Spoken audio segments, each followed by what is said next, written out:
Hello everyone, so welcome to our YouTube channel that is chemistry Sarathi. तो जनाब स्वागत है आप सभी का हमारे इस वीडियो में। तो आज हम करने वाले हैं कोऑर्डिनेशन कंपाउंड के सभी पीवाईक्यू जो कि जून अटेम्प्ट 2022 में पूछे गए थे।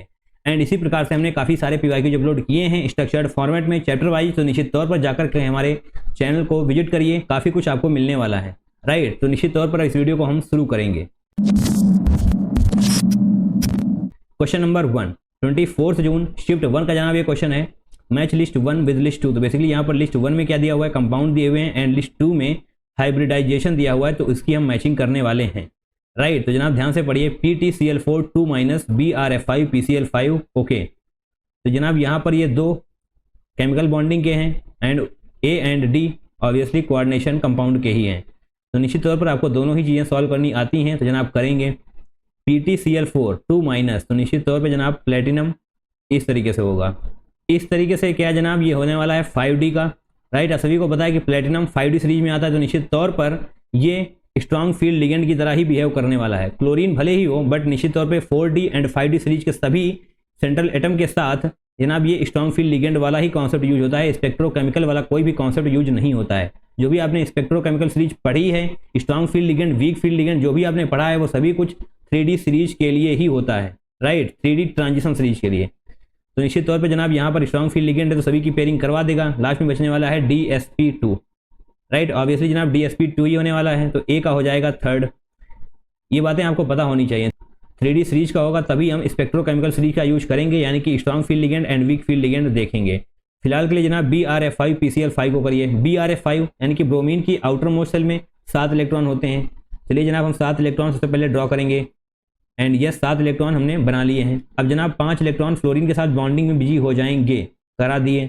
यस, पांचों फ्लोरीन के साथ बॉन्डिंग में बिजी हैं एंड ये 5 होने का मतलब है जनाब सिग्मा भी 5 ही होने वाले हैं। Right, and 2 electron 1 lone pair का फॉर्मेशन करेंगे। सिग्मा होने वाला है 5 एंड 1 लोन पेयर होने वाला है, लोन पेयर होने वाला है 1।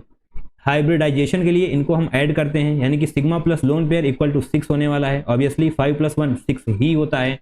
तो जनाब 6 के केस में क्या होने वाला है, sp3d2।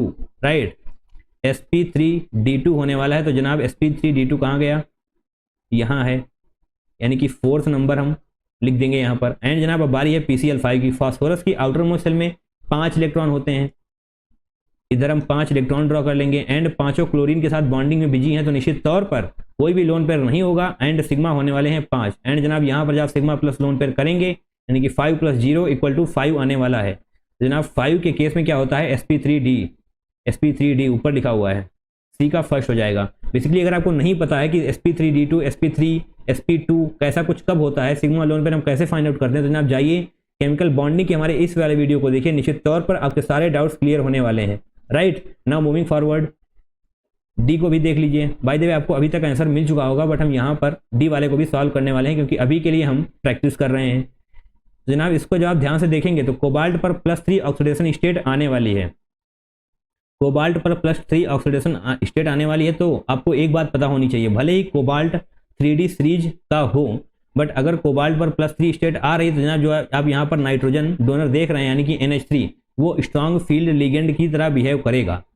बाय द वे आपको पता होना चाहिए कि NH3 generally weak field ligand होता है, but in case of CO3+ यानी कि कोबाल्ट की +3 ऑक्सीडेशन स्टेट के केस में ये स्ट्रॉन्ग फील्ड लिगेंड की तरह बिहेव करेगा, यानी कि पेयरिंग करवाने लगेगा। राइट, तो जनाब CO3+ कितने इलेक्ट्रॉन होंगे इसके पास, साइंस, टीचर, वेरी, क्रूअल, मांगे, फीस, कॉपी, यानी कि 27 एटॉमिक नंबर है कोबाल्ट का। तो जनाब 3d6 होने वाली है इसकी इलेक्ट्रॉनिक कन्फिग्रेशन, ये आप कैलकुलेट करके देख सकते हैं, क्योंकि जनाब कोबाल्ट के केस में 4s2 3d6 3d7 होगा, कोबाल्ट के केस में 4s2 3d7 होगा। एंड जैसे ही हम कोबाल्ट 3+ करेंगे जनाब 2 इलेक्ट्रॉन जाएंगे s ऑर्बिटल से एंड 1 इलेक्ट्रॉन जाएगा d ऑर्बिटल से। तो यस, आपको 3d6 ही मिलने वाला है। एंड जैसा कि हमने कहा NH3 स्ट्रॉन्ग फील्ड लिगेंड की तरह बिहेव करेगा, तो निश्चित तौर पर पेयरिंग करवा दी जाएगी। आपको इस तरीके से बनाना है, डिजाइन बनाने की जरूरत नहीं है।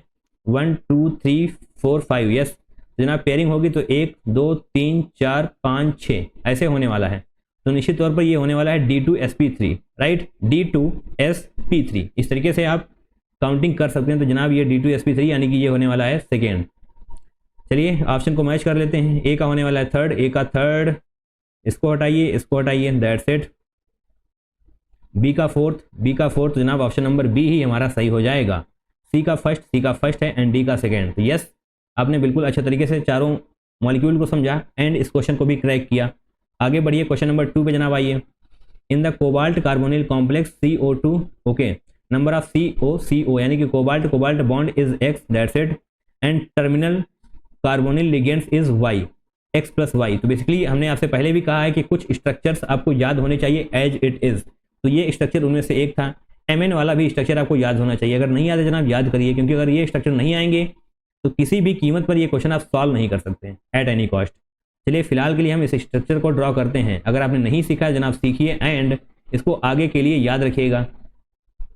जो यहाँ पर दो हमने बनाए हैं वो है कोबाल्ट, अब जो बनाने वाले हैं वो है कार्बोनिल। कोबाल्ट में O स्मॉल होगा, कार्बोनिल में O बड़ा होगा। आपको इतना सब कुछ पता होना चाहिए। एंड इस तरीके से 3 कार्बोनिल हम इस तरफ जोड़ेंगे एंड जस्ट अ सेकेंड, इसको हम सही से कर लेते हैं। कर लिया जनाब। एंड अब 3 कार्बोनिल यहाँ पर जुड़ने वाले हैं, राइट। ये है जनाब परफेक्ट स्ट्रक्चर कार्बोनिल का। एंड कार्बोनिल का नहीं है जनाब, CO होल्ड 8 का है, राइट। ये स्ट्रक्चर आपको याद होना चाहिए।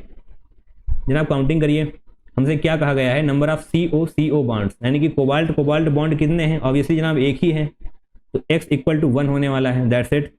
एंड टर्मिनल कार्बोनिल लिगेंड्स की बात की जा रही है तो जनाब 3 ये वाले होंगे, 3 ये वाले होंगे, 3 + 3 6, यानी कि जनाब Y = है 6, X = 1 हम पहले ही पता कर चुके हैं। तो जनाब X + Y कितना होने वाला है, ऑब्वियसली जनाब 7 होने वाला है। एंड X + Y = 7 को हम जैसे यहाँ पर लिखेंगे हमारे 4 नंबर पक्के हो जाएंगे, राइट। एंड ये टर्मिनल ऑक्सीजन नहीं है, आपको आसानी से दिखाई दे रहा होगा। टर्मिनल ऑक्सीजन सिर्फ ये 3 है एंड ये 3 है, सॉरी कार्बोनिल। ऑलराइट, आगे बढ़िए क्वेश्चन नंबर 3 को करिए। तो बेसिकली क्वेश्चन नंबर 2 में जो स्ट्रक्चर आपने पढ़ा है वो जनाब याद होना ही चाहिए। 3 से 4 बार हम इस पर्टिकुलर स्ट्रक्चर पर PIQ करा चुके हैं, ये मुझे भी याद है, तो जनाब आपको भी याद होना चाहिए ये वाला स्ट्रक्चर। आगे देखिए क्वेश्चन नंबर 3 को देखिए। Transition metal complex with highest value of crystal field splitting energy, यानी कि CFSE, right. Transition metal complex with highest value, basically आपको एक कॉन्सेप्ट पता होना चाहिए। एंड जनाब कॉन्सेप्ट क्या है, कॉन्सेप्ट ये है कि जो आप ये CFSE देख रहे हैं डेल्टा नॉट, CFSE 2 चीज़ों पर डिपेंड करती है, एक ऑक्सीडेशन स्टेट एंड दूसरा ट्रांजिशन सीरीज। पहला जनाब डिपेंड करती है ऑक्सीडेशन स्टेट पर एंड दूसरा डिपेंड करती है ट्रांजिशन सीरीज पर, यानी कि 3D series, 4D series and 5D series, ये आपने पढ़ी है, राइट। ट्रांजिशन सीरीज तो निश्चित तौर पर जैसे ही आप ऑप्शन की तरफ आएंगे आपको chromium, molybdenum, iron and osmium मिलने वाला है। तो जनाब सभी की ऑक्सीडेशन स्टेट जब आप देखेंगे तो सभी में +3 ही होने वाली है, यानी कि chromium 3+, molybdenum 3+, iron 3+ and osmium 3+। तो जनाब आपको पता होना चाहिए कि ऑक्सीडेशन स्टेट अगर सेम है तो निश्चित तौर पर हमें ट्रांजिशन सीरीज की तरफ आना होगा, यानी कि 3D का less than 4D less than 5D। जैसे जैसे आप आगे बढ़ते जाएंगे यानी 3D to 4D to 5D CFSE increase करती चली जाएगी, राइट। तो निश्चित तौर पे जो 5D का होगा उसकी ही क्रिस्टल फील्ड स्टेबलाइजेशन एनर्जी ज़्यादा होने वाली है। तो जनाब कौन सा है, ये है ऑप्शन नंबर डी सही हो जाएगा। आपको 3D series, 4D series and 5D series आती ही होंगी, अगर नहीं आती जनाब याद कर लीजिए। पहली वाली है साइंस टीचर वेरी क्रूअल, मांगे फीस कॉपी नेहा कक्कड़ जिंदाबाद, राइट। इस तरीके से आप याद कर लेंगे। एंड 4D सीरीज क्या है, यारी जरा निभाना मौत तक, रुकावट रहा पड़े आग कूदो, ये निमोनिक्स हैं, बेसिकली आपको ये आने चाहिए। एंड 5th का भी निमोनिक आपको याद होगा, निश्चित तौर पे आपको उसको भी याद कर लेना है ताकि आपको ये पता रहे 3D 4D 5D में transition series, 3D 4D 5D transition series में निश्चित तौर पे 5D वाले की ही क्रिस्टल फील्ड स्टेबलाइजेशन एनर्जी ज़्यादा होने वाली है। Okay that's it. ये वाला क्वेश्चन निश्चित तौर पे आपको अगर एक कॉन्सेप्ट आता होता तो आप आसानी से क्रैक कर सकते थे। एंड वो जनाब कॉन्सेप्ट है ये CFSE 2 चीज़ों पर डिपेंड करती है, पहला ऑक्सीडेशन स्टेट एंड दूसरा ट्रांजिशन सीरीज। ओके अब जनाब क्वेश्चन नंबर 4 को करिए। 25 जून शिफ्ट 1 का ये क्वेश्चन है। व्हाइट प्रेसिपिटेट ऑफ AgCl, ये हमें पहले से ही पता है कि AgCl व्हाइट प्रेसिपिटेट का होता है। Okay that's it. Dissolve in aqueous ammonia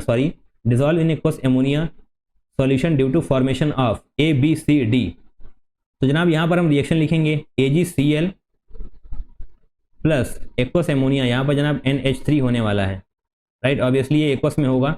and जैसे ही आप इसको सॉल्व करेंगे तो जनाब यहाँ पर क्या आने वाला है, बहुत ही ध्यान से देखिए। Ag जनाब आएगा, NH3 आने वाला है। Ag से पहले आपको ये लगाना आना चाहिए। होल ट्वाइस एंड जनाब बाहर क्लोरीन आ जाएगा। यहाँ पर आप प्लस कर सकते हैं एंड यहाँ पर जनाब माइनस कर सकते हैं। तो जनाब देख लीजिए जहाँ पर ये फॉर्म होने वाला है, क्योंकि यही तो होता है सॉल्यूबल, राइट। आपको ये भी पता होना चाहिए, यही होता है सॉल्यूबल एंड सॉल्यूबल ही हमसे पूछा गया है। Solution due to formation of, right, dissolve in aqueous, अगर डिजॉल्व करा है तो निश्चित तौर पे ये सॉल्यूबल ही है। तो जनाब कौन सा है? ऑब्वियसली ऑप्शन नंबर 3 हमारा सही होने वाला है। आपको यहाँ पर प्लस एंड माइनस नहीं दिखाया गया है, वो इतना आप समझदार हैं, राइट। इसमें कुछ भी एक्सप्लेन करने वाला नहीं है। आगे ये बेसिकली आपको ये रिएक्शन आनी चाहिए, अदरवाइज फंस जाएंगे जनाब। रिएक्शन नहीं आती होगी तो निश्चित तौर पे क्वेश्चन सॉल्व नहीं होने वाला। आगे बढ़िए, क्वेश्चन नंबर 5 को देखिए। 25 जून शिफ्ट 1 का जनाब ये क्वेश्चन है एंड ये क्वेश्चन पढ़ने से ही अच्छा लग रहा है। इफ CuH2O होल 4 जनाब ऐसे होने वाला है, ये थोड़ा सा मिस है, okay that's it. Absorbs a light of wavelength 600 nanometre for DD transition, 600 nanometre की वेवलेंथ है जनाब। Then the value of octahedral crystal field splitting energy for CuH2O whole 62+ will be, and यहाँ पर जनाब ऐसे होगा इंटू 10⁻⁻21 जूल। H की वैल्यू दी हुई है एंड C की वैल्यू दी है, ध्यान से जनाब C की वैल्यू दी हुई है 3.08 एंड आपको यही यूज करनी है, क्योंकि जनाब ये है इंटीजर टाइप क्वेश्चन एंड यहाँ पर अगर आपने अप्रॉक्सीमेशन लेने की कोशिश करी तो जनाब हो जाएगा गलत। नॉर्मली तौर पे आपने 3 × 10⁸ किया होगा, बट यहाँ पर करना है 3.08 × 10⁸, राइट। कुछ भी हम छोड़ने वाले नहीं है, अदरवाइज हमसे हो जाएगा गलत। तो जनाब क्वेश्चन को ध्यान से देखिए, यहाँ पर है टेट्राहेड्रल, पहले वाले में है टेट्राहेड्रल यानी कि 4 लिगेंड हैं एंड यहाँ पर है ऑक्टाहेड्रल। तो जनाब आपको tetrahedral splitting energy and octahedral की क्रिस्टल फील्ड स्प्लिटिंग एनर्जी का रिलेशन पता होना चाहिए। तो जनाब ये होता है रिलेशन, यहाँ पर हम साइड में लिख देंगे delta T = 4/9 delta not, right. ये वाला रिलेशन होता है, अगर आपको नहीं याद है तो जनाब नोट कर लीजिए, काफ़ी इंपॉर्टेंट रिलेशन है ये, राइट। और जनाब हमें पता करना है डेल्टा नॉट, तो डेल्टा नॉट को यहाँ पर लिखिए 9/4 डेल्टा T होने वाला है। जैसे ही आप इसको रीअरेंज करेंगे तो निश्चित तौर पे आपको यही मिलने वाला है। अब हम डेल्टा T को सॉल्व करेंगे, यहाँ पर रखेंगे, 9/4 से मल्टीप्लाई करेंगे तो निश्चित तौर पर हमको डेल्टा नॉट मिलने वाला है एंड वही तो हमसे यहाँ पर पूछा गया है, राइट। चलिए जनाब डेल्टा T को फाइंड आउट करने की कोशिश करते हैं। तो जनाब डेल्टा T क्या होगा, यानी कि tetrahedral crystal field splitting energy क्या होने वाली है, आपको ये वाला फॉर्मूला पता होना चाहिए। Delta T = hc/λ, right. ये है एनर्जी, तो निश्चित तौर पे एनर्जी = hc/λ होता है, ये आपको पता होना चाहिए। अगर नहीं पता है, ऑब्वियसली पता ही होगा, फिजिक्स में भी आपने ये सारी चीज़ें पढ़ी ही होंगी। इस तरीके से एक लाइन खींचेंगे एंड H यहाँ पर दिया हुआ है हमको, एंड जो दिया हुआ है उसी को यूज करना है, खुद का दिमाग नहीं चलाना है। 10⁻⁻34, ओके, यहाँ पर ऑलरेडी लिखा हुआ है एंड SI यूनिट में ही हमको सब कुछ पुट करना है, क्योंकि जनाब जूल पर सेकेंड एंड यहाँ पर भी मीटर पर सेकेंड लिखा हुआ है एंड हमसे जूल में ही पूछा गया है, तो यूनिट का कोई भी चक्कर है नहीं। यहाँ पर लिखे 3.08 × 10⁸, राइट। एंड जनाब नीचे लिखना है लैम्डा, लैम्डा यानी कि वेवलेंथ, तो वेवलेंथ हमको दी हुई है 600 नैनोमीटर, 600 × 10⁻⁻9, ऑब्वियसली नैनोमीटर का मतलब होता है 10⁻⁻9, ओके, मीटर। इस तरीके से हम करेंगे एंड जैसे ही आप इसको सॉल्व करेंगे तो उससे पहले हम ये 10 वाले लफड़े को सॉल्व कर लेते हैं। 6.63 लिखिए, 3.08 लिखिए, डिवाइडेड बाई 600 करिए एंड जो 10 सॉल्व करके आने वाला है उसकी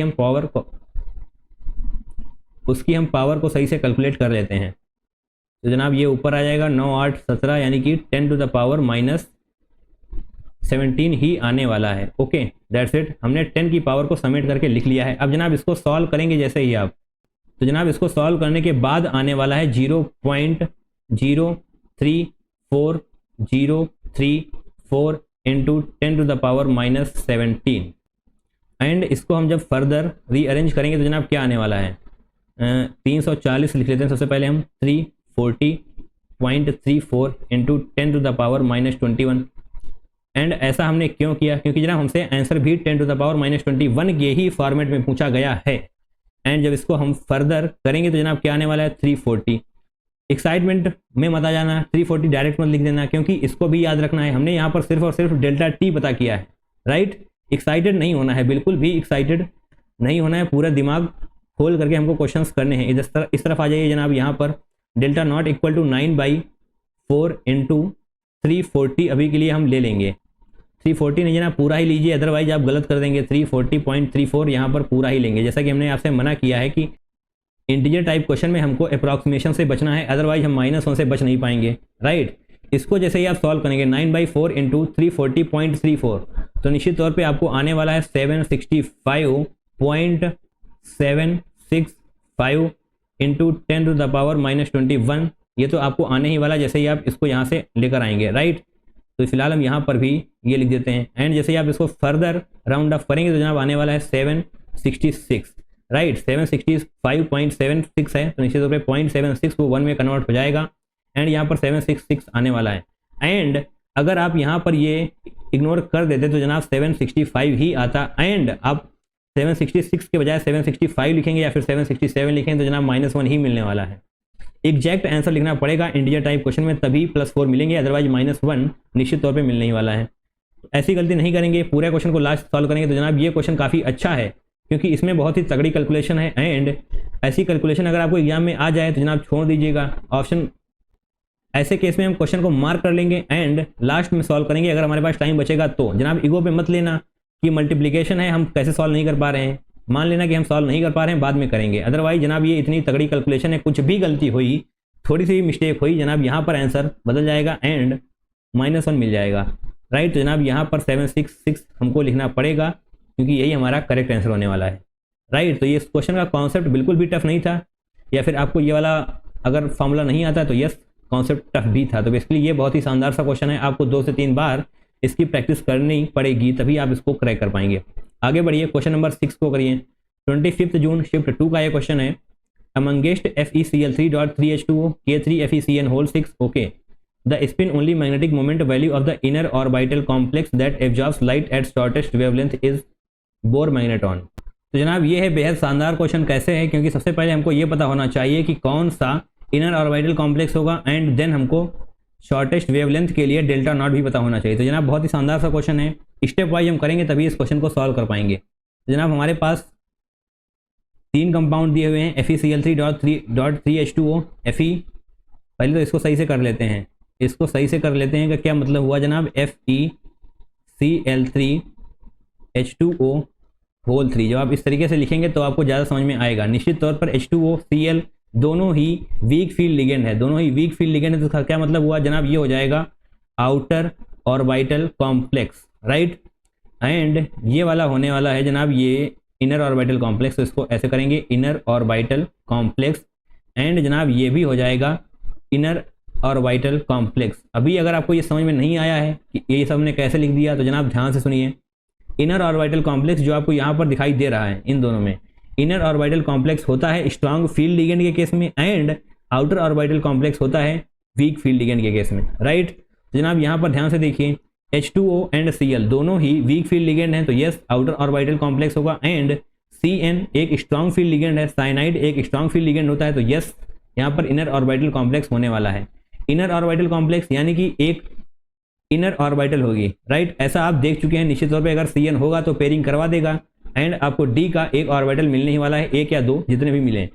बट इनर ऑर्बिटल कॉम्प्लेक्स हम इसीलिए बोलते हैं क्योंकि जनाब स्ट्रांग फील्ड लिगेंड पेयरिंग करवा देते हैं एंड हमारे लिए ऑर्बिटल खाली करवा देते हैं एंड यही जनाब यहाँ पर होगा। बट आपको लगेगा कि NH3 तो वीक फील्ड लिगेंड है तो जनाब आपको पता होना चाहिए कि कोबाल्ट 3+ के केस में जो कि यहाँ पर है NH3 स्ट्रांग फील्ड लिगेंड की तरह बिहेव करता है। ये जनाब काफ़ी खास कॉन्सेप्ट है, निश्चित तौर पर हमने कई बार इसको रिपीट किया है तो आपको आता होगा, राइट। तो जनाब अब कंपटीशन बचा है इन दोनों के बीच में, यानी कि इनर ऑर्बिटल कॉम्प्लेक्स ये दोनों हैं, बट बेहतरीन कौन सा होगा। निश्चित तौर पे साइनाइड स्ट्रॉन्गर है in comparison to NH3, right. तो यस इसको अब हम आगे पकड़ कर सॉल्व करेंगे क्योंकि जो हमसे पूछा गया है उसको हम बहुत ही ध्यान में रखते हैं। कैसे, the spin only magnetic moment value of the inner orbital complex that absorbs light at shortest wavelength. तो जनाब हमें पता है कि शॉर्टेस्ट वेवलेंथ के लिए स्ट्रॉन्गेस्ट वीक फील्ड लिगेंड होना चाहिए।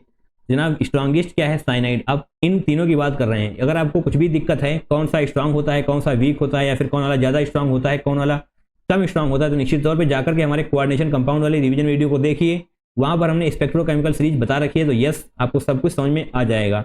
फिलहाल के लिए हम यहीं पर रहते हैं। साइनाइड इन तीनों में से सबसे ज़्यादा पावरफुल है तो निश्चित तौर पर K3FeCN होल 6 की बात करेंगे तो अब हम FeCN होल 6 को इस तरीके से लिखेंगे 3-। अगर आपको समझ में नहीं आया तो जनाब ध्यान से देखिए, K3 यानी कि 3+ होने वाला है, राइट। पोटेशियम पर +1 होता है बट 3 पोटेशियम है तो निश्चित तौर पे +3 हो जाएगा। एंड उस +3 को काउंटर करने के लिए यहाँ पर 3 माइनस होना चाहिए, तो निश्चित तौर पे यहाँ पर -3 होगा ही होगा। एंड अब हम इसको ऐसे ऊपर करेंगे, यस। तो जनाब यहाँ पर अब Fe3+ होगा, राइट। 1 बाई 1 आगे बढ़ते जाएंगे तो सब कुछ क्रैक होता चला जाएगा। Fe3+ के केस में इलेक्ट्रॉनिक कन्फिग्रेशन क्या होगा? इलेक्ट्रॉनिक कन्फिग्रेशन जनाब होने वाला है, साइंस टीचर वेरी क्रूअल मांगे फीस, यानी कि 27 एटॉमिक नंबर होता है आयरन का। बाय द वे आपको याद ही होगा, अगर नहीं याद है तो इस तरीके से आप काउंट करके देख सकते हैं। ओके, तो Fe3+ का इलेक्ट्रॉनिक कन्फिग्रेशन होगा 3d5, दैट्स इट। एंड जैसा कि हमने कहा कि साइनाइड आयन पेयरिंग करवा देगा तो निश्चित तौर पर सिर्फ और सिर्फ आपको एक ही अनपेयर्ड इलेक्ट्रॉन मिलने वाला है। ऐसे करके आप देख सकते हैं 1 2 3 4, यानी कि 5 ऑर्बिटल हमारे बन चुके हैं। 1 2 3 4 5, पांचों इलेक्ट्रॉन की फिलिंग हमने करी एंड निश्चित तौर पर हमको एक अनपेयर्ड इलेक्ट्रॉन मिल चुका है। एंड बोर मैग्नेट्रॉन के लिए हमारे पास अनपेयर्ड इलेक्ट्रॉन होने चाहिए।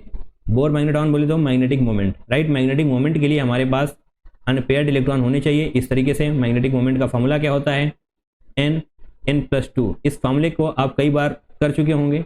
n=1 होता है, जैसे ही हम यहाँ पर 1 लिखेंगे, 1 यहाँ पर होगा, 3 अंदर आ जाएगा, तो निश्चित तौर पे √3 होने वाला है। That means 1.73 bore magnetron magnetic moment होगा। इसको जब हम राउंड ऑफ करेंगे तो जनाब 2 आएगा एंड 2 को हम यहाँ पर लिख देंगे एंड यही हमारा करेक्ट आंसर होगा। तो बेसिकली बहुत ही शानदार सा क्वेश्चन है। आपके पास 3 कंपाउंड दिए हुए हैं, उनमें से बताना है कि कौन सा इनर ऑर्बिटल कॉम्प्लेक्स है। उसमें भी आपको 2 मिलेंगे, तो बताना होगा कि 2 में से एक को हम कैसे रिजेक्ट करेंगे एंड एक को कैसे सिलेक्ट करेंगे। तो उसके लिए आपको स्पेक्ट्रोकेमिकल सीरीज भी आनी चाहिए एंड देन फर्दर आपको ये भी पता होना चाहिए कि शॉर्टेस्ट वेवलेंथ के लिए हमको स्ट्रॉन्गेस्ट वीक फील्ड लिगेंड मिलना चाहिए, राइट। इस तरीके से हम 1 बाई 1 आगे बढ़ते जाएंगे एंड इस क्वेश्चन को क्रैक करेंगे। तो बेसिकली आपको इस क्वेश्चन को रिवाइज करना ही करना है, काफी शानदार क्वेश्चन है। यस, आगे बढ़िए, क्वेश्चन नंबर 7 को करिए। Which statement is not true? Underline कर लीजिए जनाब, not true with respect to nitrate ion test. And जैसे ही हमने ये पढ़ा कि नाइट्रेट आयन टेस्ट, तो हमें पता चल चुका है कि ये क्वेश्चन ब्राउन रिंग टेस्ट के ऊपर है। कैसे? देखिए का मतलब है जनाब रिएक्शन देखिए, हम कोई जादू दिखाने के लिए यहाँ पर नहीं बैठे हैं। NO3 - Fe2+ and H+। Basically जो बनने वाला है इसको ध्यान से देखिए। आपको अगर ये रिएक्शन याद नहीं होंगी तो फिर क्वेश्चन सॉल्व नहीं होने वाले। आपको ये Fe2+ जो हमने यहाँ पर लिखा है वो हो सकता है रिएक्शन में FeSO4 लिखा हुआ दिखाई दे, राइट। तो उससे कंफ्यूज बिल्कुल नहीं होना है। H+ बेसिकली एक एसिड सही आया होगा, अगर नहीं आया तो जनाब आपको वहाँ पर लिखा हुआ मिल जाएगा। यहाँ पर जनाब क्या बनने वाला है? NO बनने वाला है एंड साथ में Fe3+ का भी फॉर्मेशन होगा, देन H2O भी होने वाला है। जब आप इस रिएक्शन को बैलेंस करेंगे तो यहाँ पर जनाब 3Fe3+ आने वाला है, राइट। 3 Fe होने वाले हैं जैसे ही आप इस रिएक्शन को बैलेंस करेंगे। चलिए अगर हम ही कर दें तो कौन सी बड़ी बात है। ओके, N यहाँ पर जनाब जैसे ही आप यहाँ पर 3 लिखेंगे एंड यहाँ पर भी 3 लिखना होगा। उसके साथ ही जनाब यहाँ पर आपको 2 लिखना पड़ेगा, तब जाकर के रिएक्शन बैलेंस होगी एंड इसके साथ यहाँ पर 4 लिखना पड़ेगा। ओके, तो इसको हम सही से कर लिख देते हैं, अदरवाइज आप हो जाएंगे कन्फ्यूज। 4H+ होगा बेसिकली यहाँ पर, right. Just a second, 4H+ होने वाला है। ओके, तो जनाब ये रिएक्शन हो चुकी है बैलेंस एंड फर्दर जनाब क्या होगा ध्यान से देखिए। FeH2 एंड यहाँ पर होगा ऊपर 2+ का चार्ज, उसके साथ में जनाब ये NO होगा। ओके, एंड जनाब अब जो बनने वाला है उसी को हम बोलते हैं ब्राउन रिंग। तो जनाब ध्यान से देखिए, जो ब्राउन रिंग होता है उसका फॉर्मूला क्या होता है, उसका इस तरीके से जनाब होने वाला है Fe। ध्यान से देखिएगा स्क्रीन पर, बिल्कुल भी आपका दिमाग स्क्रीन से हटना नहीं चाहिए जनाब। H2O5 होगा जनाब, 6 नहीं होगा, क्योंकि अंदर भी एक लिगेंड होता ही होता है। यस जनाब, यहाँ से हम इस 6 को हटाएंगे एंड 6 को हटाने के बाद यहाँ पर लिखने वाले हैं 5 एंड जनाब यहाँ पर होता है NO। ओके, इस तरीके से हम करेंगे एंड 2+ यहाँ पर ऐसे हो जाएगा, राइट। निश्चित तौर पे यही होता है ब्राउन रिंग। आप यहाँ पर लिखना चाहें तो लिख भी सकते हैं ब्राउन रिंग। बेसिकली हम रेड पेन से ही लिख रहे हैं, कोई दिक्कत होनी नहीं चाहिए। ब्राउन रिंग एंड साथ में जनाब H2O भी बनने वाला है। ओके, इतना बन चुका है। H2O की कोई ज़रूरत हमको है नहीं, तो उसको हम अभी के लिए इग्नोर करेंगे। ए को पढ़िए, अ dark brown ring is formed at the junction of 2 solution. तो बिल्कुल सही है जनाब ये स्टेटमेंट, बट आंसर सही नहीं होगा क्योंकि हमको नॉट ट्रू फाइंड आउट करना है जी। तो जो आप ये डार्क ब्राउन रिंग देख पा रहे हैं वो ऑब्वियसली जंक्शन ऑफ 2 सॉल्यूशन पर ही फॉर्म होती है। तो यस, ये सही है, बट आंसर हमको ढूंढना है गलत। बी को पढ़िए, ring is formed due to nitroferrous sulphate complex. Nitroferrous sulphate complex आपको यहाँ पर कहीं नहीं दिखाई देगा, तो यस ऑप्शन नंबर बी ही सही हो जाएगा, क्योंकि जनाब ये स्टेटमेंट है गलत। ऑप्शन नंबर सी को देखिए, the brown ring complex is FeH2O5NO SO4। अभी आपको कंफ्यूज नहीं होना है, अगर बाहर SO4 है तो निश्चित तौर पे SO4 2 माइनस होता है, तो इसका क्या मतलब हुआ, कॉम्प्लेक्स पर 2 पॉजिटिव छोड़कर जाएगा, जो कि आपको यहाँ पर दिखाई दे रहा है, राइट। तो ये दोनों सेम ही हैं, यहाँ पर आपको चार्ज दिखाई दे रहा है बट यहाँ पर चार्ज एक साथ कंबाइन है, राइट। तो कंफ्यूज होने की जरूरत है नहीं। Heating the nitrate salt with concentrated H2SO4 light brown fumes are evolve, बिल्कुल जनाब सही स्टेटमेंट है, तो आंसर ऑब्वियसली गलत होगा। सही आंसर हम पहले ही मार्क कर चुके हैं and that is option number B, right. तो जनाब इस क्वेश्चन की भी प्रैक्टिस करनी पड़ेगी, अच्छा क्वेश्चन है, रिएक्शन याद करनी पड़ेंगी। आगे बढ़िए, क्वेश्चन नंबर 8 को करते हैं अब, बट उसके पहले हम यहाँ पर थोड़े से ही लीव इट, साफ करने की जरूरत नहीं है। क्वेश्चन नंबर 8 को करेंगे। The spin only magnetic moment value of the octahedral complex among COCl3.4NH3 NiCl2.6H2O PtCl4.5.2HCl which upon reaction with excess of AgNO3 gives 2 moles of AgCl। Okay जनाब ये भी बहुत ही शानदार सा क्वेश्चन है। सबसे पहले हमको ये पता होना चाहिए कि यहाँ पर ऐसा कौन सा होगा इन तीनों में से जिससे कि 2 मोल्स ऑफ AgCl निकलने वाले हैं। बट उसके लिए भी आपको एक कॉन्सेप्ट पता होना चाहिए कि जितने क्लोरीन कॉम्प्लेक्स के बाहर होंगे वही AgCl का फॉर्मेशन करेंगे, अदरवाइज जितने क्लोरीन कॉम्प्लेक्स के अंदर हैं वो कोई भी पार्टिसिपेट नहीं करने वाले in the formation of AgCl। तो यहाँ पर हमसे कहा गया है कि 2 मोल्स ऑफ AgCl चाहिए, तो ऑब्वियसली जनाब क्लोरीन 2 होने चाहिए कॉम्प्लेक्स के बाहर, कॉम्प्लेक्स के बाहर Cl2 होगा तभी 2 मोल्स ऑफ AgCl निकलने वाले हैं। तो बेसिकली हमको यहाँ पर पता करना होगा कि ऐसा कौन सा कंपाउंड है जिसमें क्लोरीन 2 होने वाले हैं कॉम्प्लेक्स के बाहर, एंड उसके बाद आपको अनपेयर्ड इलेक्ट्रॉन पता करने पड़ेंगे, देन आप पहुंच पाएंगे बोर मैग्नेट्रॉन यानी कि मैग्नेटिक मोमेंट तक। जनाब ये भी बहुत ही शानदार सा क्वेश्चन है, बेसिकली 3 स्टेप क्वेश्चन है। यहाँ पर तीनों को हम ड्रॉ करके देखेंगे कहाँ पर क्या बनने वाला है। तो यस, जो हम बोल रहे थे कि इरेज करने की जरूरत नहीं है जनाब, है इरेज करेंगे नहीं तो जगह बनेगी नहीं, एंड जगह बनेगी नहीं तो जनाब हम क्वेश्चन सॉल्व कहाँ पर करेंगे, राइट। तो यस, हमने स्पेस जनरेट कर लिया है। अब जनाब ध्यान से देखिए कैसे कॉम्प्लेक्स का फॉर्मेशन होने वाला है COCl3.4NH3 से। तो सबसे पहली बात तो आपको ये पता होना चाहिए कि ऑक्टाहेड्रल ही होने वाला है, जैसा कि आप यहाँ पर देख पा रहे हैं, यानी कि कंपाउंड के अंदर 6 लिगेंड होने चाहिए, कंपाउंड के अंदर 6 लिगेंड होने चाहिए। तो यस, कैसे होंगे 6 लिगेंड कंपाउंड के अंदर, CO इस तरीके से लिखिए, एंड Cl3 को अभी के लिए छोड़ देते हैं 4NH3, यानी कि NH3 के 4 लिगेंड होने वाले हैं। तो जनाब NH3 लिखिए एंड 4 कर दीजिए। जैसा कि हमने कहा कि 6 लिगेंड होने चाहिए, NH3 के तो चारों आ चुके हैं, एंड जो अब 2 लिगेंड आएंगे वो ऑब्वियसली क्लोरीन से ही आने वाले हैं, यानी कि Cl2 होगा, एंड ऑब्वियसली बाहर सिर्फ और सिर्फ एक क्लोरीन बचेगा, राइट। तो निश्चित तौर पे ये वाला नहीं होगा, जैसा कि आपको बता चुके हैं पहले ही, Cl2 होना चाहिए कंपाउंड के बाहर, दैट्स इट। 4 2 6, ऑब्वियसली 6 लिगेंड हैं कॉम्प्लेक्स के अंदर। तो जनाब बिल्कुल सही कॉम्प्लेक्स ड्रॉ किया है हमने। अब इधर आ जाइए, NiCl2.6H2O। जनाब यहाँ पर हमको कुछ नज़र आ रहा है, आपको भी नज़र आ जाएगा, 6H2O है, तो निश्चित तौर पे H2O होल 6 होने वाला है, यानी कि 6 लिगेंड कॉम्प्लेक्स के अंदर हो चुके हैं। अब उससे ज़्यादा हमको ज़रूरत है नहीं। तो निश्चित तौर पे जो Cl2 आप यहाँ पर देख पा रहे हैं वो दोनों ही कॉम्प्लेक्स के बाहर होंगे, एंड अगर 2 Cl2 कॉम्प्लेक्स के बाहर हैं तो निश्चित तौर पे एक्सेस AgNO3 के साथ, जो आपको यहाँ पर लिखा हुआ दिखाई दे रहा है, एक्सेस AgNO3 के साथ 2 AgCl देने ही वाले हैं, राइट। उसको छोड़ देते हैं अभी के लिए। यहाँ पर आते हैं कि ये वाला सही क्यों नहीं होगा, PtCl4.2HCl, PT करिए यानी कि जनाब प्लेटिनम, ओके, एंड 2HCl, तो जनाब Cl2 यहाँ पर हो जाएगा, Cl4 यहाँ पर हो जाएगा, तो ये सारे ही Cl जनाब अंदर ही आ जाने वाले हैं, Cl6 अंदर आ जाएगा, एंड बाहर कोई भी क्लोरीन बचने वाला नहीं है, राइट। तो यस, ये नहीं होगा, ये वाला भी नहीं होगा, एंड जनाब ये वाला हो जाएगा, जैसा कि हमने आपसे पहले ही कहा है, AgNO3 के साथ बाकी की रिएक्शन आप छोड़ दीजिए, 2 AgCl पर सिर्फ ध्यान दीजिए, 2 AgCl मिलने वाला है, ओके। तो जनाब पहला स्टेप हमने क्रैक कर लिया। अब दूसरा स्टेप है, हमें पता होनी चाहिए कि इसमें अनपेयर्ड इलेक्ट्रॉन कितने हैं, यानी कि हमको Ni की ऑक्सीडेशन स्टेट भी पता होनी चाहिए। तो अभी के लिए हम इसको भी रिमूव कर लेते हैं, ओके, ये भी हमने क्लीन कर लिया है, एंड यस। अब जनाब इसको सही से लिखिए, Cl2 है तो Cl2 को रिमूव करिए। जैसे ही आप Cl2 को रिमूव करेंगे तो कॉम्प्लेक्स पर 2+ का चार्ज आने ही वाला है, राइट। ये सब कुछ आपको पता चल रहा होगा। NiH2O होल 6 Cl2, यानी कि क्लोरीन का -1 होता है तो 2 क्लोरीन है, -2 हो जाएगा वहाँ पर, तो निश्चित तौर पे कॉम्प्लेक्स पर 2+ आने वाला है, एंड कॉम्प्लेक्स पर 2+ आया है। इसका क्या मतलब हुआ जनाब, इसका मतलब हुआ Ni2+ होगा ही होगा, Na2+ के केस में इसकी इलेक्ट्रॉनिक कन्फिग्रेशन क्या होगी जनाब? ऑब्वियसली 3D8 होने वाली है, राइट। 3D8 होगी इलेक्ट्रॉनिक कन्फिग्रेशन ऑफ Na2+। तो निश्चित तौर पर अनपेयर्ड इलेक्ट्रॉन कितने होंगे? अनपेयर्ड इलेक्ट्रॉन कितने होंगे? H2O वीक फील्ड लिगेंड है। तो जनाब काफ़ी शानदार क्वेश्चन है, हर बार हमसे एक एक नया कॉन्सेप्ट पूछ लिया गया है इस पर्टिकुलर क्वेश्चन में। H2O वीक फील्ड लिगेंड है तो निश्चित तौर पर पेयरिंग नहीं करवाएगा।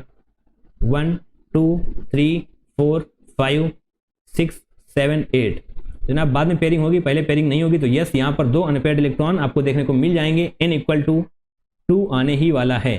एंड अब हम पता करेंगे मैग्नेटिक मोमेंट। इस तरीके से आपको फॉर्मूला पता है, n+2 होता है तो n बोले तो 2, 2+2 बोले तो 4, यानी कि 4 2 8 √8 आने वाला है। 9 से बेहद ही करीब, तो निश्चित तौर पे 2.9 के अप्रॉक्स कुछ आने वाला है, राइट। आप कैलकुलेट करके देख सकते हैं या फिर जरूरत है ही नहीं कैलकुलेट करने की।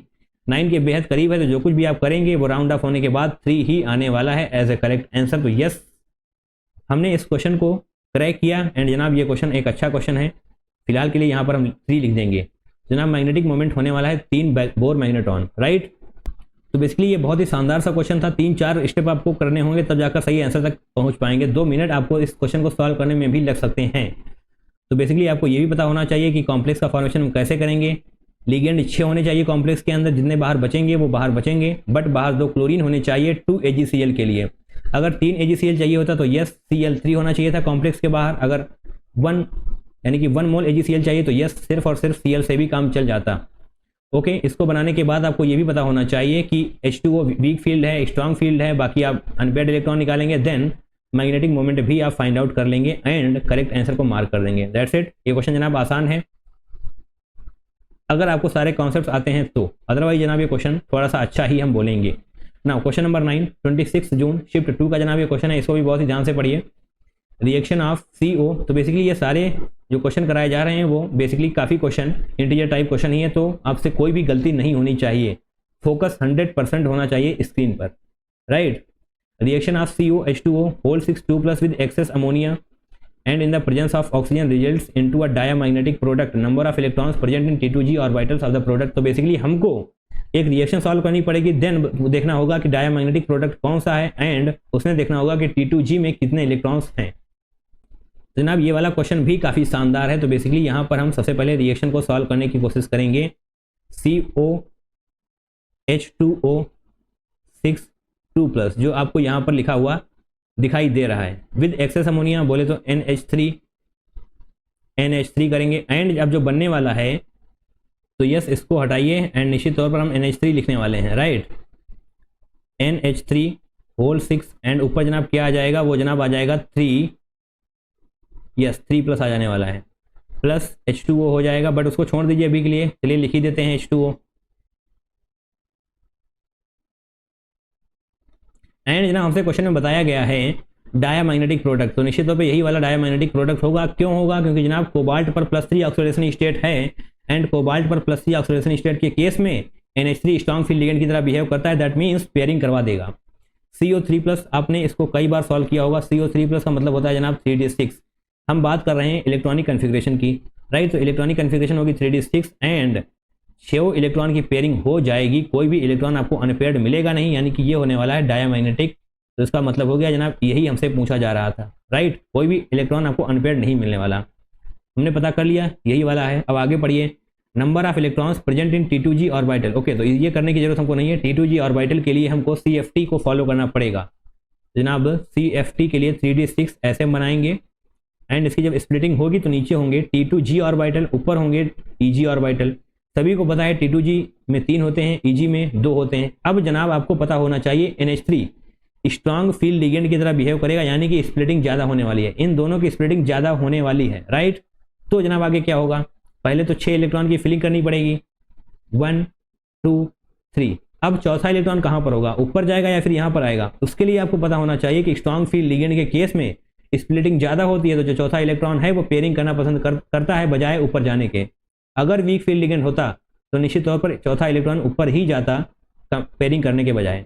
तो फिलहाल के लिए स्ट्रॉन्ग फील्ड लिगेंड है, ऊपर नहीं जाएगा चौथा इलेक्ट्रॉन, नीचे ही रहेगा। तो पेयरिंग यहाँ पर होगी, यहाँ पर होगी एंड यहाँ पर होगी। इसके साथ ही हमारे 6 इलेक्ट्रॉन खत्म हो चुके हैं। अब हमें ऊपर जाने की कोई भी जरूरत है नहीं। तो जनाब 6 इलेक्ट्रॉन आ चुके हैं T2G में। तो जनाब इसका ये इस तरीके से लिखना होगा T2G 6Eg0, राइट। तो ये जनाब करेक्ट हमने लिखा है, T2G में 6 इलेक्ट्रॉन है, तो इस तरीके से हम लिखाएंगे।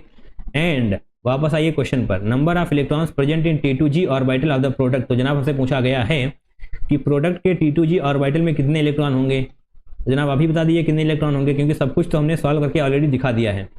ऑब्वियसली 6 ही हैं, कुछ भी यहाँ पर दिक्कत है नहीं। ओके, तो ये रिएक्शन आपको आनी चाहिए, इस तरीके से करेंगे देन CONH3 होल 6 3+ का फॉर्मेशन होगा। उसके बाद आपको ये भी पता होना चाहिए कि CO3+ यानी कि कोबाल्ट 3+ के केस में NH3 स्ट्रॉन्ग फील्ड लिगेंड की तरह बिहेव करता है। देन अब आगे सॉल्व करके देख पाएंगे। ओके, अच्छा क्वेश्चन है, बहुत अच्छा भी नहीं बोलेंगे बट एक ठीक ठाक सा क्वेश्चन है, बहुत आसान भी नहीं है। Question number 10, 27 June shift 1, which of the following will have maximum stabilisation energy due to crystal field. Obviously maximum stabilisation energy के लिए आपको ये पता होना चाहिए कि जो स्ट्रॉन्गेस्ट लिगेंड होगा उसी की स्टेबलाइजेशन एनर्जी मैक्सिमम होने वाली है, राइट। तो यानी कि हमको इन चारों ऑप्शन में देखना है कि किसका लिगेंड सबसे स्ट्रांग है। जिसका लिगेंड सबसे स्ट्रांग होगा उसकी ही मैक्सिमम स्टेबलाइजेशन एनर्जी होने वाली है ड्यू टू क्रिस्टल फील्ड। तो जनाब टाइटेनियम CO। ओके, इसको छोड़िए, यहाँ पर देखिए H2O CnNH3। तो जनाब H2O तो वीक फील्ड लिगेंड है, ये भी वीक फील्ड लिगेंड ही होगा क्योंकि जनाब यहाँ पर CO3+ नहीं है। तो यस, ऑप्शन नंबर C सही हो जाएगा, क्योंकि साइनाइड एक स्ट्रॉन्ग फील्ड लिगेंड होता है, ये बात हम सभी जानते हैं। तो जनाब अगर आपको कॉन्सेप्ट आते होंगे तो निश्चित तौर पर आप सभी क्वेश्चन को सॉल्व करने वाले हैं। अगर कोई भी कॉन्सेप्ट आपको नहीं आता होगा तो निश्चित तौर पर आप एक चक्रव्यूह में फंसने वाले हैं।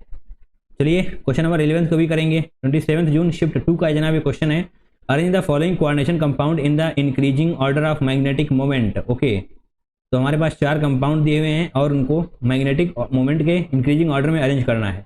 तो मैग्नेटिक मोमेंट के ऑर्डर में अरेंज करने से बढ़िया है जनाब हम डायरेक्टली अनपेयर्ड इलेक्ट्रॉन के ऑर्डर में अरेंज कर लें। जितने ज़्यादा अनपेयर्ड इलेक्ट्रॉन्स होंगे उतना ही ज़्यादा होने वाला है मैग्नेटिक मोमेंट। ये सभी कुछ आप जानते हैं, क्योंकि जनाब मैग्नेटिक मोमेंट का फॉर्मूला क्या होता है, ये होता है n+2। एंड यहाँ पर n इक्वल टू है unpaired electrons, number of unpaired electron. जितने ज़्यादा अनपेयर्ड इलेक्ट्रॉन होंगे उतना ही ज़्यादा होने वाला है मैग्नेटिक मोमेंट। तो निश्चित तौर पर हम अनपेयर्ड इलेक्ट्रॉन का ऑर्डर लिखने वाले हैं। Fe F6 3- यानी कि Fe3+ होगा। Fe3+ के केस में जनाब क्या होगा, 3d5 होगा। यस, 3d5 होगा। तो निश्चित तौर पर जनाब यहाँ पर F6 है, यानी कि वीक फील्ड लिगेंड, पांचों इलेक्ट्रॉन अनपेयर्ड ही रहने वाले हैं, यानी कि n = 5। That's it. आगे देखिए FeCN whole 6 3- cyanide strong field ligand है, पेयरिंग करवा देगा। यहाँ पर भी जनाब Fe3+ ही आपको मिलने वाला है, यहाँ पर भी 3d5 होगा। बट जहाँ पर गेम हो गया, जहाँ पर चेंज आएगा वो है strong field ligand weak field ligand की वजह से। यहाँ पर जनाब n = 1 होने वाला है, क्योंकि यहाँ पर हो जाएगी पेयरिंग। तो निश्चित तौर पर सिर्फ एक ही इलेक्ट्रॉन बचेगा अनपेयर्ड, बाकी के 4 पेयर्ड हो जाएंगे। दैट्स इट, कुछ भी टफ नहीं है, ये सब आपको कई बार कर चुके हैं, सिर्फ एक रिवीजन हो रहा है। MnCl6 3- हाई स्पिन बता दिया गया है, बट इसकी कोई भी जरूरत नहीं थी, क्योंकि हमने क्लोरीन को देखते ही पता कर लिया था कि ये वीक फील्ड लिगेंड है। वीक फील्ड लिगेंड बोले तो हाई स्पिन, राइट। Mn3+ होगा। Mn3+ का मतलब क्या होगा जनाब, 3d4, right. Science teacher very cruel मांगे बोले तो मैग्नीज 3d5, यानी कि 25 एटॉमिक नंबर होता है 3d5। Mn3+, 2 इलेक्ट्रॉन जाएंगे s ऑर्बिटल से, 1 इलेक्ट्रॉन जाएगा d ऑर्बिटल से, तो यस 3d4 होने वाला है। एंड 4 इलेक्ट्रॉन अनपेयर्ड होंगे, क्योंकि जनाब क्लोरीन एक वीक फील्ड लिगेंड है। That's it. तो जनाब अगर आपको कॉन्सेप्ट आते होंगे तो निश्चित तौर पर आप सभी क्वेश्चन को सॉल्व करने वाले हैं। अगर कोई भी कॉन्सेप्ट आपको नहीं आता होगा तो निश्चित तौर पर आप एक चक्रव्यूह में फंसने वाले हैं। चलिए क्वेश्चन नंबर 11 को भी करेंगे। 27 जून शिफ्ट 2 का जनाब ये क्वेश्चन है, arrange the following coordination compound in the increasing order of magnetic moment. Okay, तो हमारे पास 4 कंपाउंड दिए हुए हैं और उनको मैग्नेटिक मोमेंट के इंक्रीजिंग ऑर्डर में अरेंज करना है। तो मैग्नेटिक मोमेंट के ऑर्डर में अरेंज करने से बढ़िया है जनाब हम डायरेक्टली अनपेयर्ड इलेक्ट्रॉन के ऑर्डर में अरेंज कर लें। जितने ज़्यादा अनपेयर्ड इलेक्ट्रॉन्स होंगे उतना ही ज़्यादा होने वाला है मैग्नेटिक मोमेंट। ये सभी कुछ आप जानते हैं, क्योंकि जनाब मैग्नेटिक मोमेंट का फॉर्मूला क्या होता है, ये होता है n+2। एंड यहाँ पर n इक्वल टू है unpaired electrons, number of unpaired electron. जितने ज़्यादा अनपेयर्ड इलेक्ट्रॉन होंगे उतना ही ज़्यादा होने वाला है मैग्नेटिक मोमेंट। तो निश्चित तौर पर हम अनपेयर्ड इलेक्ट्रॉन का ऑर्डर लिखने वाले हैं। Fe F6 3- यानी कि Fe3+ होगा। Fe3+ के केस में जनाब क्या होगा, 3d5 होगा। यस, 3d5 होगा। तो निश्चित तौर पर जनाब यहाँ पर F6 है, यानी कि वीक फील्ड लिगेंड, पांचों इलेक्ट्रॉन अनपेयर्ड ही रहने वाले हैं, यानी कि n = 5। That's it. आगे देखिए FeCN whole 6 3- cyanide strong field ligand है, पेयरिंग करवा देगा। यहाँ पर भी जनाब Fe3+ ही आपको मिलने वाला है, यहाँ पर भी 3D5 होगा, बट जहाँ पर गेम हो गया, जहाँ पर चेंज आएगा वो है strong field ligand weak field ligand की वजह से। यहाँ पर जनाब n=1 होने वाला है, क्योंकि यहाँ पर हो जाएगी पेयरिंग, तो निश्चित तौर पर सिर्फ एक ही इलेक्ट्रॉन बचेगा अनपेयर्ड, बाकी के 4 पेयर्ड हो जाएंगे। दैट्स इट, कुछ भी टफ नहीं है, ये सब आपको कई बार कर चुके हैं, सिर्फ एक रिवीजन हो रहा है। MnCl6 3- हाई स्पिन बता दिया गया है, बट इसकी कोई भी जरूरत नहीं थी, क्योंकि हमने क्लोरीन को देखते ही पता कर लिया था कि ये वीक फील्ड लिगेंड है। वीक फील्ड लिगेंड बोले तो हाई स्पिन, राइट। Mn3+ होगा। Mn3+ का मतलब क्या होगा जनाब? 3D4, right. Science teacher very cruel मांगे बोले तो मैग्नीज 3D5 यानी कि 25 एटॉमिक नंबर होता है। 3D5 Mn3+, 2 इलेक्ट्रॉन जाएंगे s ऑर्बिटल से, 1 इलेक्ट्रॉन जाएगा d ऑर्बिटल से, तो यस 3D4 होने वाला है। एंड 4 इलेक्ट्रॉन अनपेयर्ड होंगे, क्योंकि जनाब क्लोरीन एक वीक फील्ड लिगेंड है। तो जनाब n=4 का मतलब है कि 4 अनपेयर्ड इलेक्ट्रॉन हमारे पास हैं। आगे बढ़िए, डी की बारी आ गई। अब Mn3+ जनाब यहाँ पर भी होगा, बट अब साइनाइड की एंट्री हो चुकी है। Mn3+ यानी कि जनाब यहाँ पर हो जाने वाला है 3D4। एंड इसको समझने के लिए आप इस तरीके से देखिए, CFT का यूज हम यहाँ पर करने वाले हैं। अगर हम VBT से बताएंगे तो जनाब आप कंफ्यूज हो जाएंगे। फिलहाल आप CFT को देखिए ताकि कोई भी कंफ्यूजन आपको हो ना, राइट। 3 इलेक्ट्रॉन तो सबसे पहले हम यहाँ पर फिल कर ही देंगे। अब बारी आएगी चौथे इलेक्ट्रॉन की। चौथा इलेक्ट्रॉन ऊपर जाएगा या फिर यहीं पर रहेगा, उसके लिए CN यानी कि स्ट्रॉन्ग फील्ड लिगेंड का कॉन्सेप्ट आपको पता होना चाहिए। अगर CN यानी कि स्ट्रॉन्ग फील्ड लिगेंड है तो निश्चित तौर पर स्प्लिटिंग ज़्यादा होगी, एंड उस केस में चौथा इलेक्ट्रॉन ऊपर जाने के बजाय नीचे पेयरिंग करना ही प्रीफर करता है, इस तरीके से। तो जनाब आप देख पाएंगे कि 2 इलेक्ट्रॉन अनपेयर्ड हैं, राइट। 2 अनपेयर्ड इलेक्ट्रॉन हैं, तो जनाब n=2 होने वाला है इस केस में। n=2 हम यहाँ पर ऐसे लिख देंगे। अगर आप VBT से जाएंगे तो आपको कन्फ्यूजन हो जाएगी। अगर आप चारों पेयर कराने की कोशिश करेंगे तो वहाँ पर आपको कोई भी इलेक्ट्रॉन अनपेयर्ड नहीं मिलेगा, या फिर 4 इलेक्ट्रॉन अनपेयर्ड मिलेंगे, बट वहाँ पर ऐसा होता नहीं है। तो जनाब अगर आप VBT से समझना चाहते हैं तो यहाँ भी देख लीजिए VBT से कैसे होगा। 1 2 3 4 4 लाइनें खींची, यानी कि हमारे पास 5 ऑर्बिटल बन चुके हैं। जनाब आपके पास है इलेक्ट्रॉन 4, तो 1 2 3 4 इस तरीके से आप फिलिंग करेंगे। उस केस में आपके पास D का सिर्फ 1 ऑर्बिटल होगा, बट हमको चाहिए होते हैं 2 ऑर्बिटल, तो 1 इलेक्ट्रॉन जो यहाँ पर है उसको हम यहाँ पर कर देंगे। निश्चित तौर पे ये दोनों अनपेयर्ड ही मिलने वाले हैं, ये वाला एक पेयर हो जाएगा। तो उस तरीके से भी आप समझ सकते हैं, बट वहाँ पर कन्फ्यूजन होने के चांसेज रहते हैं, इसीलिए हमने यहाँ पर आपको इस तरीके से समझाने के लिए ये सब ड्रॉ किया था, राइट। अब वापस से आइए, पहले में 5 अनपेयर्ड इलेक्ट्रॉन है, दूसरे में 1, तीसरे में 4 एंड यहाँ पर 2। तो जनाब अनपेयर्ड इलेक्ट्रॉन्स के ऑर्डर में अरेंज करने का मतलब क्या हुआ, यानी कि 1 का सबसे ज़्यादा होना चाहिए, क्योंकि 5 अनपेयर्ड इलेक्ट्रॉन है, उसके बाद C, क्योंकि 4 हैं, उसके बाद 2 D, एंड लास्ट में जनाब 1 unpaired electron, that is B। जनाब करेक्ट ऑर्डर क्या होगा, ACDB। इस तरीके से देखेंगे तो सबसे पहले हम BDCA करते हैं, BDCA बोले तो ऑप्शन नंबर B हमारा सही हो जाएगा, राइट। ऑब्वियसली ये मैग्नेटिक मोमेंट का ऑर्डर है, एंड सेम ही ऑर्डर होने वाला है number of unpaired electron and magnetic moment का। ये कॉन्सेप्ट हम पहले ही समझ चुके हैं। आगे बढ़िए, क्वेश्चन नंबर 12 को करिए। Given below are 2 statements. तो बेसिकली यहाँ पर 2 स्टेटमेंट दिए हुए हैं, एंड हमको बताना है कि कौन कौन से स्टेटमेंट सही हैं, कौन कौन से गलत हैं। ओके, स्टेटमेंट 1 को ध्यान से पढ़िए। बेसिकली आपको पता होना चाहिए कि स्टेटमेंट वाइज क्वेश्चन की प्रैक्टिस हम 2 से 3 बार करेंगे, क्योंकि कन्फ्यूजिंग होते हैं।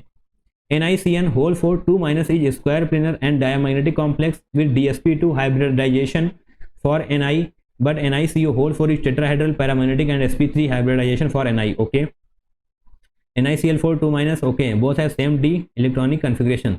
तो यहाँ पर हमारे पास 3 कंपाउंड दिए हुए हैं, एंड उनके बारे में सब कुछ हमको बताना है। सब कुछ यानी कि स्क्वायर प्लेनर है, डायमैग्नेटिक है, यानी कि सब कुछ हमको बताना है। DsP2 हाइब्रिडाइजेशन, जनाब इन तीनों के बारे में सब कुछ हमको बताना है। सब कुछ बोले तो स्क्वायर प्लेनर, डायमैग्नेटिक। चलिए इन तीनों का भाग ये समझने की कोशिश करते हैं। तो जनाब इसके लिए हम यहाँ पर इसको रफ करते हैं ताकि हमको थोड़ी सी स्पेस भी मिल सके, राइट, क्योंकि जनाब कंपाउंड बहुत बड़े हैं, तो ऑब्वियसली हमको थोड़ी सी स्पेस चाहिए। एंड यस, NiCN4 को सबसे पहले करेंगे, बट उससे पहले हम कलर चेंज कर लेते हैं ताकि आपको इधर उधर कन्फ्यूजन ना हो। फिलहाल हम Ni2+ ही लिखेंगे, राइट, पूरा हम लिखना नहीं चाह रहे हैं। Ni2+ के केस में जनाब इलेक्ट्रॉनिक कन्फिग्रेशन क्या होगा, ऑब्वियसली 3D8 होने वाला है, एंड 3D8 होने वाला है। CN स्ट्रॉन्ग फील्ड लिगेंड है, तो यस पेयरिंग करवा देगा, यानी कि जनाब आपके पास D ऑर्बिटल एक खाली मिलने वाला है। इस तरीके से आप करिए, पेयरिंग करवा देगा, यानी कि 8 इलेक्ट्रॉन पेयर हो जाएंगे। इस तरीके से जनाब ड्रॉ करते जाइए, सब कुछ समझ में आता जाएगा। And yes, here it is, D orbital आपको एक खाली मिल चुका है, एंड एक S बना लीजिए, 3 ये P वाले बना लीजिए, राइट। Cn एक यहाँ पर हो जाएगा, एक यहाँ पर हो जाएगा, एक यहाँ पर एंड एक यहाँ पर, तो yes D, I repeat DsP2, right, DsP2 होने वाला है। DsP2 हम यहाँ पर लिख लेते हैं। ओके, DsP2 बोले तो स्क्वायर प्लेनर, आप सभी को पता होना चाहिए। DsP2 का मतलब होता है स्क्वायर प्लेनर एंड sp3 का मतलब होता है टेट्राहेड्रल। जनाब ये है स्क्वायर प्लेनर एंड कोई भी इलेक्ट्रॉन आपको अनपेयर्ड मिलेगा नहीं, यानी कि ये है डायामैग्नेटिक एंड यही तो सभी कुछ लिखा हुआ है, square planar diamagnetic complex with DsP2 hybridisation. तो जनाब यहाँ तक की ये लाइन बिल्कुल सही है, कोई गलती नहीं है। बट आगे पढ़िए, आगे जनाब बारी है NiCO होल 4 की एंड NiCO होल 4 के लिए भी हम यहाँ पर लिखेंगे, बट यहाँ पर Ni पर कोई भी ऑक्सीडेशन स्टेट नहीं होगी, Ni 0 है, यानी कि इसका इलेक्ट्रॉनिक कन्फिग्रेशन होगा 4s2 3d8, क्योंकि जनाब कार्बोनिल पर कोई भी चार्ज नहीं होता है, तो यस Ni पर भी कोई भी चार्ज नहीं होगा। एंड जैसे ही आप इसको ड्रॉ करेंगे तो जनाब यहाँ पर आपसे गड़बड़ी होने के चांसेस बढ़ जाएंगे। ये है s ऑर्बिटल एंड ये है जनाब d ऑर्बिटल, 5 नहीं जनाब, यहाँ पर 3d8 होगा, गलती हुई है हमसे। एंड इस तरीके से आप 8 ड्रॉ करेंगे, सभी पेयर हो जाएंगे 1 2 3 4 5 6 7 8। अब आपको ऐसा लगेगा कि DsP2 होना चाहिए, बट ऐसा होगा नहीं। क्यों नहीं होगा? क्योंकि जनाब CO एक बहुत ही पावरफुल लिगेंड है, इतना पावरफुल है कि s ऑर्बिटल के इलेक्ट्रॉन्स को इसमें भेज देगा। मार्क कर लीजिए जनाब, ये थोड़ा सा डिफरेंट है। यहाँ पर CO मोस्ट पावरफुल बोल सकते हैं हम, काफ़ी पावरफुल लिगेंड है, तो निश्चित तौर पे ये वाले ऑर्बिटल उठा के यहाँ पर फेंक देगा। इसका क्या मतलब हुआ? d ऑर्बिटल पूरी तरह से भर जाएगी, d ऑर्बिटल पूरी तरह से भर जाएगी, क्योंकि जनाब ये इलेक्ट्रॉन यहाँ पर आ जाएंगे, तो sp3 होने वाला है, ना कि DsP2, राइट।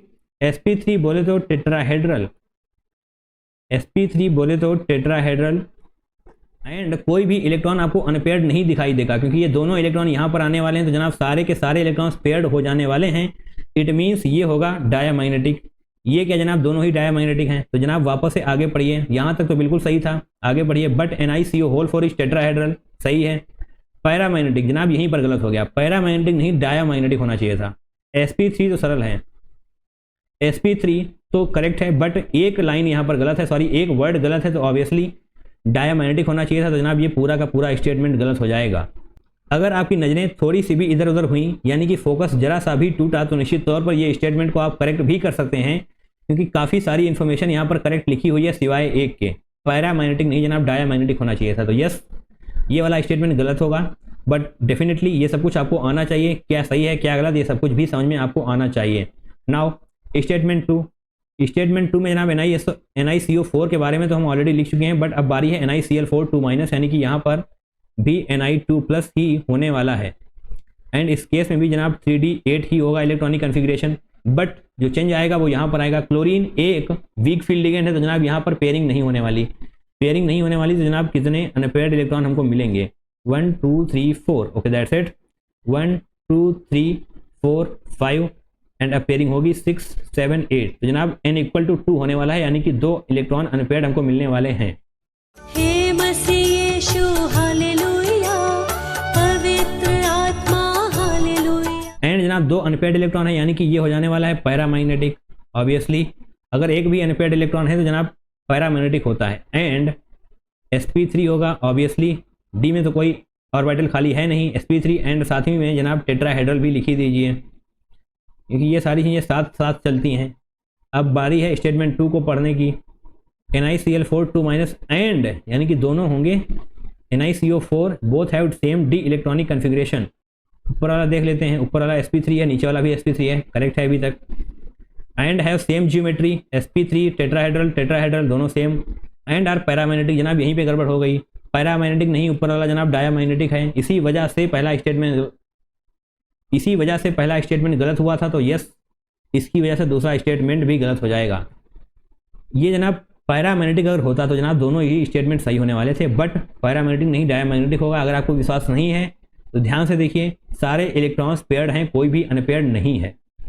दोनों ही स्टेटमेंट गलत हो चुके हैं, ऑप्शन नंबर बी सही हो जाएगा, बट डेफिनेटली आपको इसकी थोड़ी सी प्रैक्टिस करनी पड़ेगी, राइट। आगे बढ़िए, क्वेश्चन नंबर 13 को करिए एंड हम बहुत तेज़ी से अपने लास्ट की तरफ बढ़ रहे हैं, क्वेश्चन के लास्ट की तरफ बढ़ रहे हैं। Question number 13, 28 June shift 1, number of complexes which will exhibit synergic bonding among gates. तो आपको ये पता होना चाहिए कि कार्बोनिल कॉम्प्लेक्स कंपाउंड के केस में ही सिनर्जिक बॉन्डिंग होती है, एंड यहाँ पर आपको तीनों में ही कार्बोनिल कंपाउंड मिलने वाला है। जनाब अगर नहीं पता तो लिख लीजिए, कार्बोनिल कॉम्प्लेक्स कंपाउंड के केस में सिनर्जिक बॉन्डिंग होती है। जनाब तीनों में ही सिनर्जिक बॉन्डिंग होने वाली है, यानी कि यहाँ पर लिखेंगे हम 3, क्योंकि जनाब तीनों में ही कार्बोनिल है, तीनों में ही सिनर्जिक बॉन्डिंग होगी, एंड हमसे कहा गया है नंबर ऑफ कॉम्प्लेक्सेस, तो yes 3, correct. Now question number 14, 28 June shift 2 का जनाब ये क्वेश्चन है। 5 कंपाउंड दिए हुए हैं, 5 कॉम्प्लेक्स दिए हुए हैं, तो डेफिनेटली हमसे पूछा गया है यहाँ पर नंबर ऑफ पैरामैग्नेटिक कॉम्प्लेक्स। तो बेसिकली हमको 5 कॉम्प्लेक्स चेक करने पड़ेंगे एंड बताना होगा कि इसमें से कितने हैं जो पैरामैग्नेटिक हैं। Okay that's it. यानी कि जनाब यहाँ पर हमको इलेक्ट्रॉनिक कन्फिग्रेशन पता होनी चाहिए, number of electrons, number of unpaired electrons पता होने चाहिए। Fe 2+ होगा, 2+ नहीं जनाब 4+ होगा, क्योंकि यहाँ पर भी 4+ ही होना चाहिए था, राइट। तो इसको जनाब हम हटाएंगे, Fe 4+ लिखेंगे। Okay that's it, Fe 4+।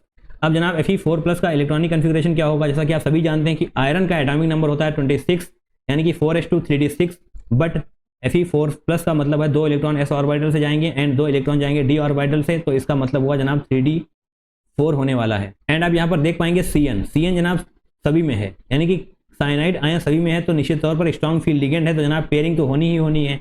4 electron है, चारों की पेयरिंग हो जाएगी, तो कोई भी अनपेयर्ड इलेक्ट्रॉन नहीं बचने वाला, यानी कि जनाब ये है डायामैग्नेटिक।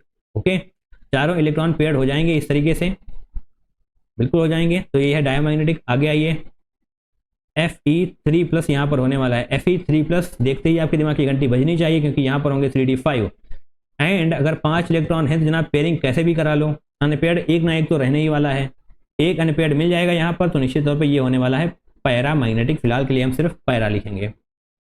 अब जनाब बारी है Ti3+, यहाँ पर भी Ti3+ ही होने वाला है।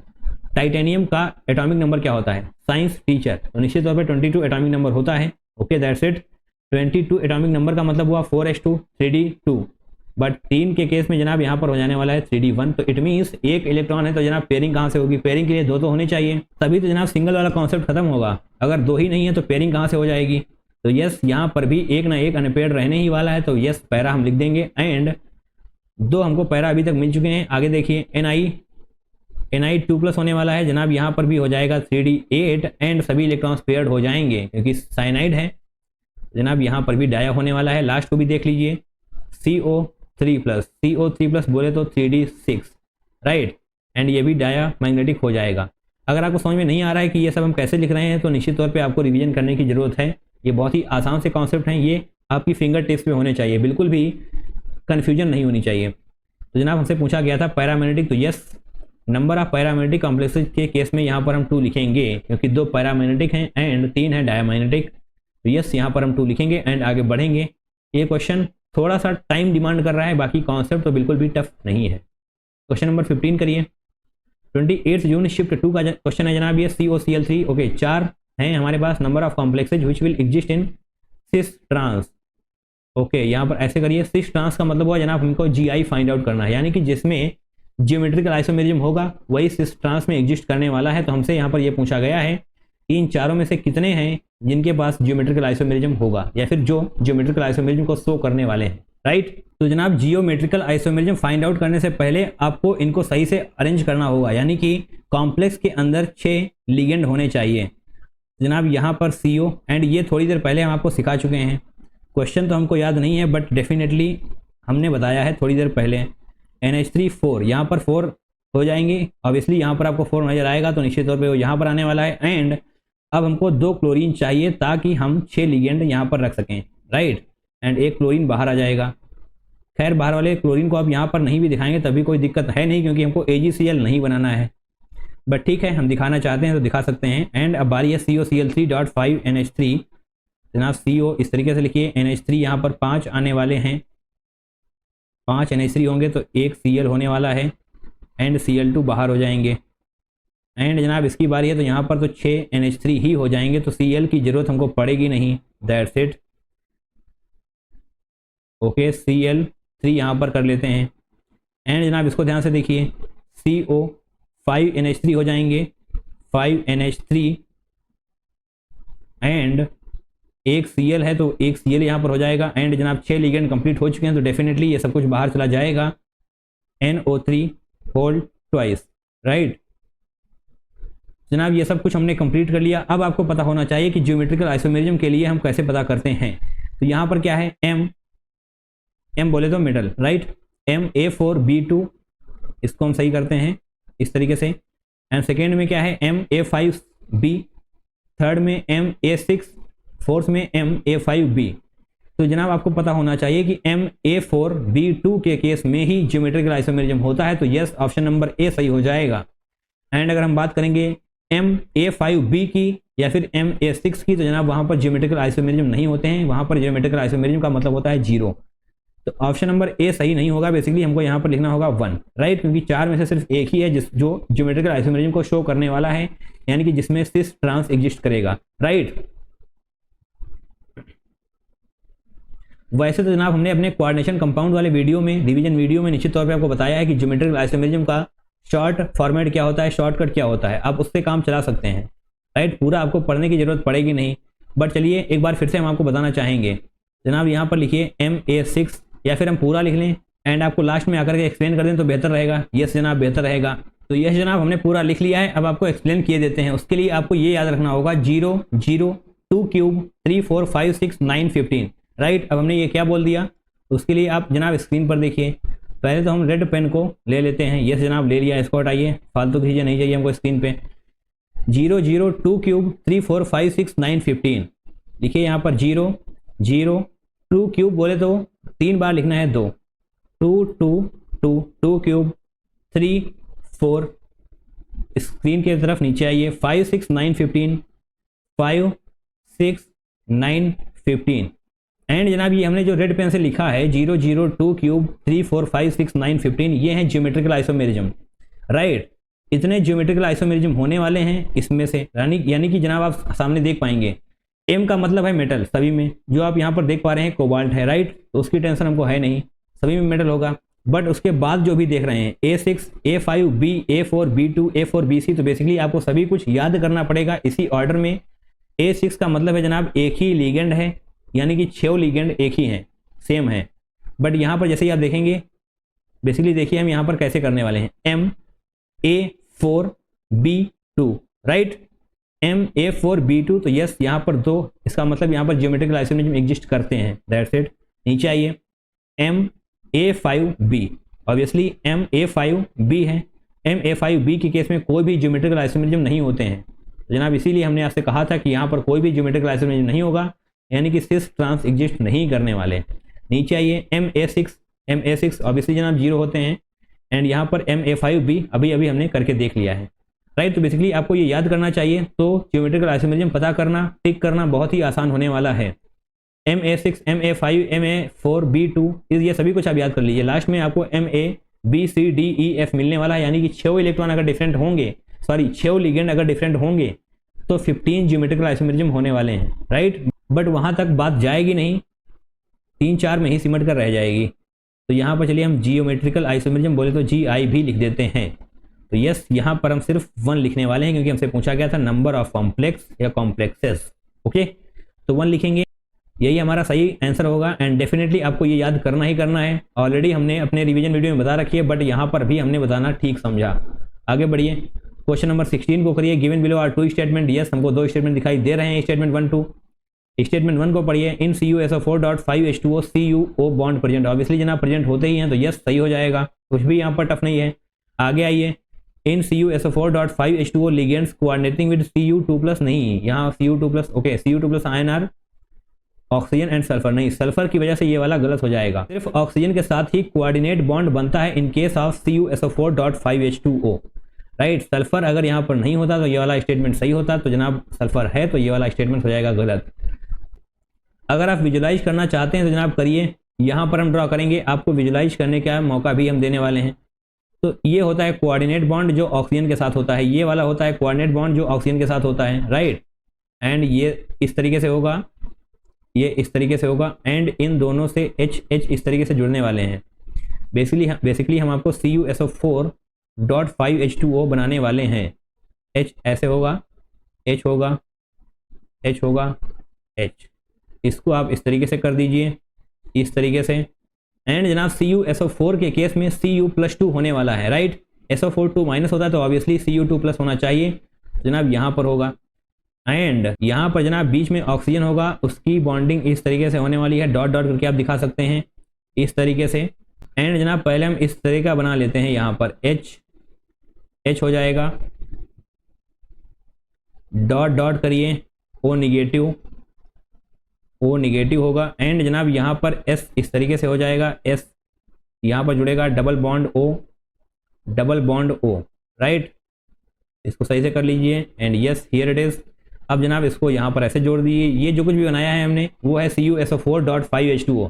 तो अगर आपको ये स्ट्रक्चर नहीं आता तो कोई भी बड़ी दिक्कत है नहीं, बट आपको इतना पता होना चाहिए कि कोऑर्डिनेट बॉन्ड ऑक्सीजन के साथ बनते हैं, जो आप यहाँ पर देख पा रहे हैं। सल्फर नहीं है यहाँ पर, राइट, बट यहाँ पर लिखा हुआ था, तो डेफिनेटली ये वाला स्टेटमेंट गलत हो जाएगा।